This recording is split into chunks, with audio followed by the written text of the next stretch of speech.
Армысыздар достар, бүгін сіздерге Subject-Verb Agreement тақырыбын түсіндіретін болам. Бүгін part 1 сіздерге тым ауыр болмас үшін қысқартып жасадым. Негізі бұл грамматиканың ең маңызды тақырыптарының біреуі, бұны білу керек. Кейбір нәрселерді сіз осыған дейін естіп біліп жүрген шығарсыз, бірақ кейбір нәрселерді мұқият үйреніп алғандығыңыз ертең сіздің үлкен емтихандарды сапалы жаза білуіңізге тікелей әсер етеді. Кеттік. Бірінші ереже достар. Subject and verbs must agree in numbers. Әрқашан біздің бастаушымыздың қаншауы екендігіне назар аударып, соған орай етістікті түрлендіруіміз керек. This is the cornerstone rule that forms the background of the concept.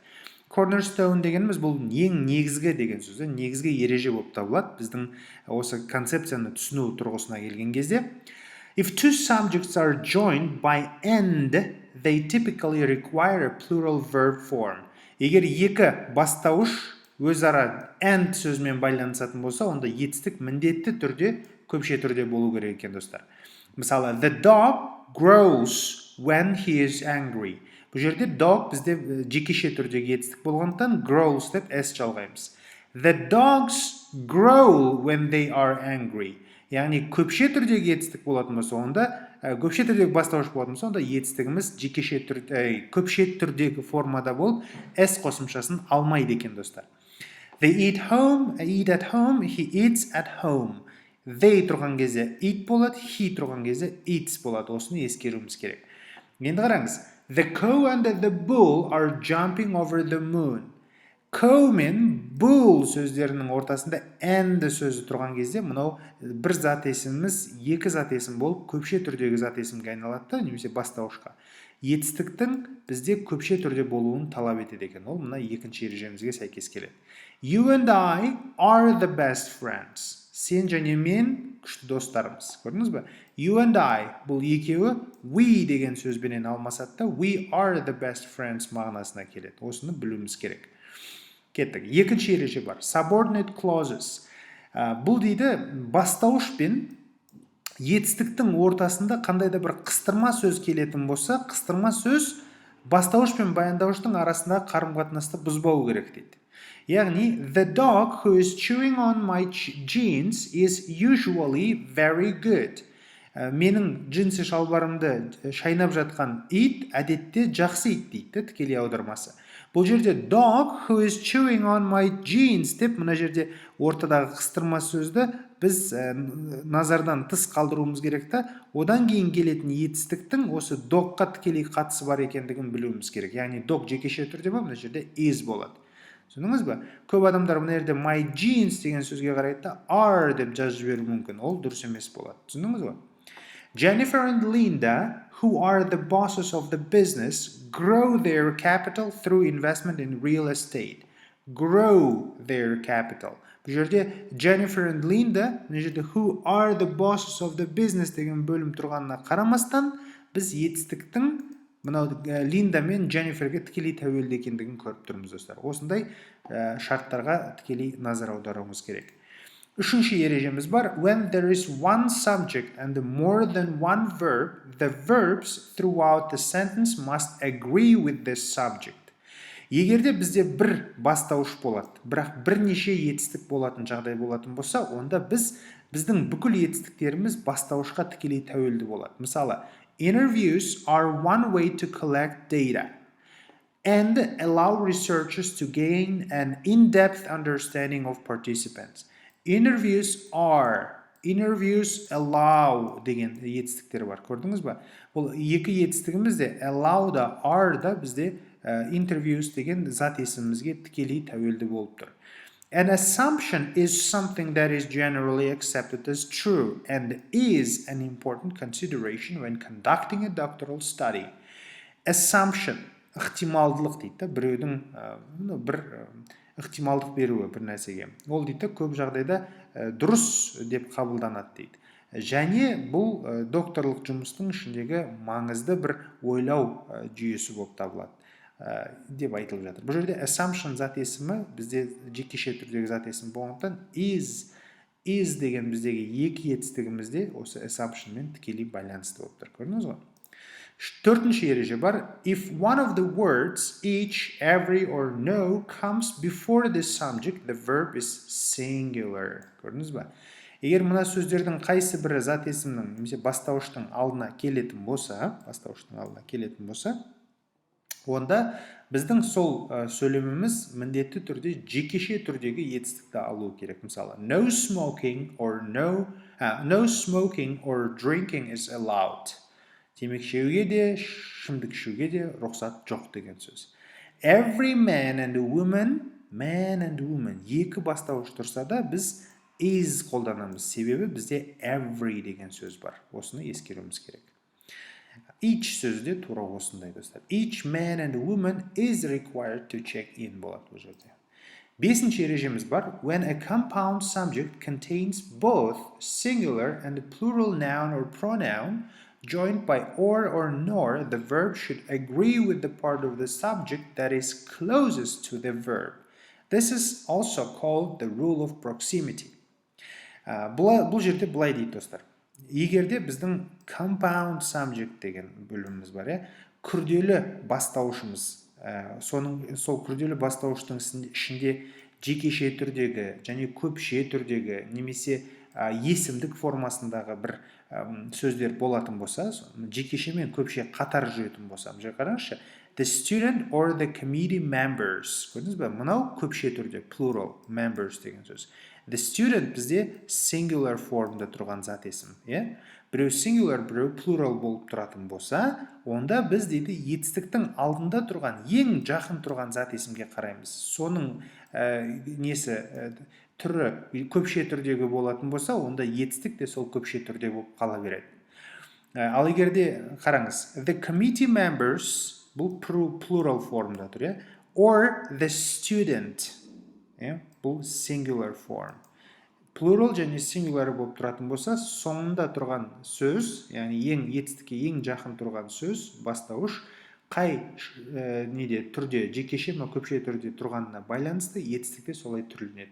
Бірдей сөйлем негізі, бірақ бастауыштар орындарын ауыстырған кезде етістік бізде екінші жекеше түрдегі етістіктің формасына өзгерді. Student деген жекеше түрде болғандықтан, he болса, мысалы, writes болады, солай қалады. Бұл жерде маңызды фактор мынау достар. Екі сол бастауыштың ортасында or немесе nor деген сөздің біреуі болу керек. Мыналар маңызды достар. Осы жерде ескеріңіздер. Осы or мен nor тұрған кезде және екі жағындағы бастауыштар біреу көпше, біреу жекеше түрде болғанда, етістікке ең жақын тұрған зат есімі немесе бастауышы қай түрде болса, жекеше я көпше түрдің екеуінің біреуінде болса, етістік соған қарай түрленеді екен достар. Бұны біліп алуымыз керек. Кеттік. Алтыншы ережеміз бар. If the subjects are both singular and are connected by words or nor, neither nor, either or, not only but also the verb is singular. Егерде дейді, тура жаңағы сияқты ереже or, nor, немесе оған қосымша еще neither, nor, either or, not only but also болатын болса, бірақ осылардың екі жағында да тұрған бастауыштарымыз singular болатын болса, жекеше түрде болатын болса, онда етістік автоматты түрде тек қана singular болады екен. Көрдіңіз ба? Осының алдындағы ережеде қандай еді? Біреу singular, біреу plural болу керек. Еще or менен байланысу керек, немесе nor мен байланысу керек. Ол кезде ең жақын тұрған зат есімге қараймыз. Ал мына ережеде or, nor-дің екі жағы да жекеше түрде болатын болса, одан кейін келетін етістік жекеше түрде болу керек. Not only Stanley, but also Jessica. Көрдіңіз бе? Мына жерде singular, мына жерде singular. Not only, but also деген тіркеспен байланысты тұр. Is болады. Хотя бізде екі бастауыш тұрса да, күрделі бастауыш болғанына қарамастан. Көрдіңіз бе? Бұнда ережені білуіміз керек. If the subjects are both plural and are connected by the words or nor, either or, not only but also болатын болса, онда етістік міндетті түрде plural болады. Бұл айтпаса да түсінікті шығар, онсыз да көпше түрде тұрған, екі жағы да көпше түрде тұрған зат есімдер болса, plural dogs мысалы, мынау да plural болатын болса, автоматты түрде етістігімізде plural болып қала береді. Plural деген көпше түр деген сөз. Осыны ескеруіміз керек.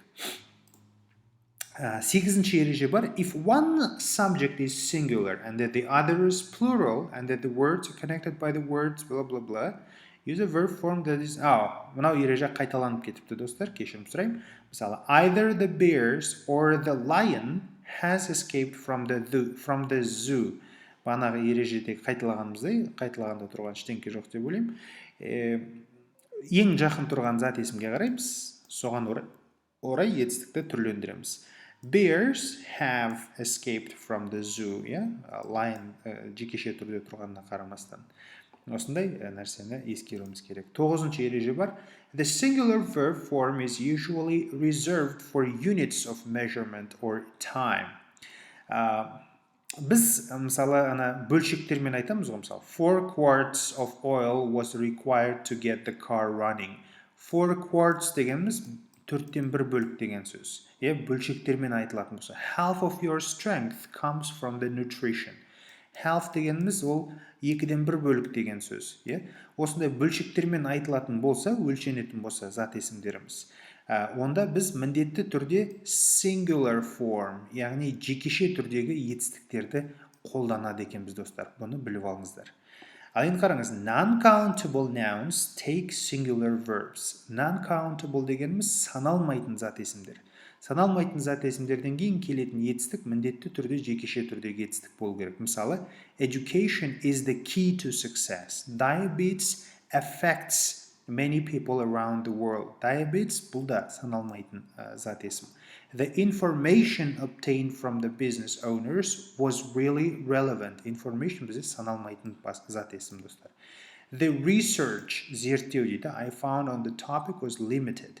Яғни бұл да жекеше түрдегі зат есім болып саналады. Олардан кейін келетін етістік жекеше түрдегі етістік болады екен достар. 10-шы ережеге назар аударайық. Мынау each one, either, neither, everyone, everybody, anyone, anybody, nobody, somebody, someone, or no one деген сөздердің барлықтары өзінен кейін жекеше түрдегі етістікті талап етеді екен достар. Мысалы, everybody wants to be loved. Each of the participants was willing to be recorded. Neither alternative hypothesis was accepted. Көрдіңіз бе? Was, wants. Жекеше түрде жіктеліп жатыр. 11-ші ереже бар. The exceptions to the above rule include the pronouns. Жаңағы мына жер жекеше түрдегі етістіктерді талап етеді дедік қой, мынау есімдіктердің барлықтары. Жекеше түрдегі етістікті талап етсе, біздің 11-ші ережеде кейбір сөздеріміз бар екен. Few, many, several, both, all and some деген сөздеріміздің барлықтары өзінен кейін тек қана көпше түрдегі етістік талап етеді. Мысалы, few were left alive after the flood. Several are necessary for the mission. Many of them have died. Мысалы, деген сияқты сөйлемдерді қараймыз. 12-ші ереже. If two infinitives are separated by and, they take the plural form of the verb. Two infinitives. Infinitive дегеніміз не еді, достар? To-дан басталатын етістіктер. To walk and to chew gum require great skill. Көрдіңіз бе? Chew деген етістік. To walk деген етістік. Екеуі бірақ бұл жерде зат есімнің қызметін атқарып тұр. To walk and to chew. Жүру менен шайнау дейді, сағыз шайнау дейді, chew gum. Require great skill дейді, plural. Екеуі екі етістік, бірақ зат есімдердің қызметін атқарып тұрған етістіктер. And деген сөзбен қосылып тұрғандықтан біздің талап ететін етістігіміз көпше түрдегі етістік болу керек. When gerunds are used as the subject of the sentence, they take the singular form of the verb. Gerund дегеніміз ing мен бітетін етістікке ing жалғанады, бірақ сол сөзіміз зат есімнің қызметін атқарса gerund болады. Standing in the water was a bad idea. Судың бетінде тұру дұрыс емес, жаман идея болған еді, жаман пікір болған еді. Standing. Бұл жерде жеке тұрған standing сөзі не болып тұр? Өзінен кейін келетін етістіктің жекеше түрде болуын талап етіп тұр. Swimming in the ocean and the playing drums are my hobbies. Мұхитта жүзу және барабанда ойнау менің хоббилерім. Көрдіңіз бе? Бұл екі біздің неміз, gerundымыз көпше түрдегі етістікті талап етіп тұр. Plural form. Көрдіңіз, кеттік. 13-ші ереже бар. A collective noun such as team, staff, class, committee, or family can be either singular or plural depending upon the rest of the sentence. Бұл сөздер, collective nouns дейді, бір көп топты бір сөзбен ғана білдіретін сөздеріміз. Бұлар көп жағдайда жекеше түрде қолданылады, бірақ көпше түрде де қолданылатын сәттері болады екен, достар. Мысалы, the herd is stampeding. Herd деген бұл жаңағы отар дейміз, қойдың отары немесе стая дейді. Бір топ жануарларды айтамыз, herd деп. Stampeding жан-жаққа бытырап жүгіріп кетті дейді, шашылып кетті дейді. Staff is here to help you. Staff деген бұл жұмыс бригадасы деген сөз, немесе жұмыскерлер деген мағынаны білдіреді. Is деген сөзді алып тұр, көрдіңіз бе? Кейбір жағдайларда бұл көпше түрде де қолданылады. Кеттік. 14-ші ереже бар. Бұл жерде titles of books, movies, novels and other similar works are treated as singular and they take a singular verb. Бұл кітаптың аттары, фильмнің аттары көпше түрде жазылып тұрса да, бұл жекеше түрде қолданылады екен. Өйткені бір кітаптың атауы немесе бір фильмнің атауы болып табылғандықтан. Remember, only the subject affects the verb, nothing else matters. Сөйлемнің ішінде міндетті түрде бастауыш қана етістікке әсер етеді екен, достар. Басқа нәрселер, қосымша сөздер, жаңағы clauses дейді ғой, relative clauses, бұлар әсер етпейді екен, достар. Мысал қараңызшы, The Burbs is a movie starring Tom Hanks. Burbs бұл Том Хэнкстің түскен фильмі дейді. Яғни Burbs деген көпше түрде тұрса да, бұл is деген жекеше түрдегі етістікті алып тұр. Jacob, who owns 16 houses, is on his way to becoming a billionaire. Jacob 16 үйі бар адам дейді, миллиардер болудың аз жолында дейді. Яғни бұл жерде 16 houses деп тұрса да, бұл етістіктің жекеше түрде болуына әсер ете алмайды екен. Неге? Өйткені бұл бастауыш емес, бастауыш Jacob. Осыған назар аударуымыз керек. Достар, бұл ережелер ары қарай да жалғасады. Біз тек бірінші бөлімін ғана үйрендік. Көп нәрсені шатастыруларыңыз мүмкін, тым көп ақпарат болуы мүмкін. Сол себепті барлығын мұқият қорытып, қайтадан қарап шығыңыздар, тапсырмаларды орындап шығыңыздар. Сол кезде анығырақ есіңізде қалатын болады. Назарларыңызға рахмет. Сау, сәлемет болыңыздар.